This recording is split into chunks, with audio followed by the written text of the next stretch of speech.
Hello and welcome to Independent Education TV. I'm Daniela Intilli. This is a special bulletin about next year's collective bargaining in the Catholic sector.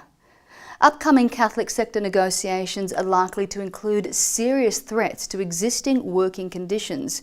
Your union has turned its focus to the strength of its chapters. Independent Education TV talked to Branch Secretary Terry Berg about why he's urging chapters to build strength ahead of the negotiations. Well, without strength at the chapter level, we have a weakened voice. We can say a lot of things at the table in negotiations, but unless our members at the chapter level are saying to the employers, these things are of concern to us, then that issue won't get heard. So unless we've got strong chapters, high levels of membership, a well-educated membership on the issues, and a preparedness to do things collectively, then unless we've got those things, we're really not going to be able to have the strength of voice at the table. And that strength of voice is going to be necessary because what sort of things are you expecting in these negotiations? Well, if we look at other negotiations in our sector here in Queensland, and we can go interstate as well, the typical employer agenda is wage offers below inflation rate, so a net loss of real wages. We're seeing an attack on the lower paid in terms of restricting the number of hours that they have access to. In some instances, we've seen differential wage rates for school officers as opposed to teachers. We've also seen a strong pushback when we raise issues of fixed-term employment, which is a very vulnerable place to be in. And we've also seen some attempt to try to reel back existing provisions around, say, parental leave and other leave provisions, particularly with regard to access. What characterises a strong chapter? What are the things that you look for in a strong chapter? A strong chapter will have essentially three characteristics.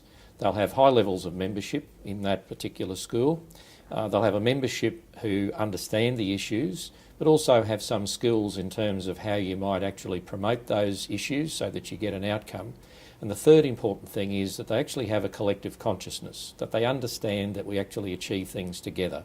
So it might be something as straightforward as celebrating School Officer Day together. It might be collecting money for an overseas aid project, but they do things collectively. And when it comes to these negotiations, they actually have a collective voice around the issues of concern to them.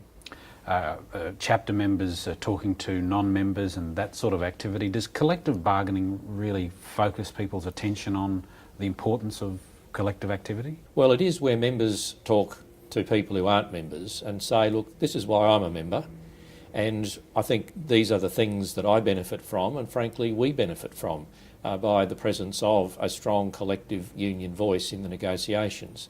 And I can assure the non-member without a union presence, a union collective presence, then they wouldn't be enjoying the conditions that they actually have today. And what's the next step for chapters? Well, we're asking chapters to do an audit on how strong they are, to actually have a really hard look at our membership level and make some hard decisions about whether they need to have a recruitment campaign at their school. We're also asking chapters to spend time on the log of claims to make sure that people are aware of what the issues are that are likely to be raised in the negotiations. And we're also giving them the opportunity to do that collectively so that they start to build that collective awareness for the forthcoming negotiations.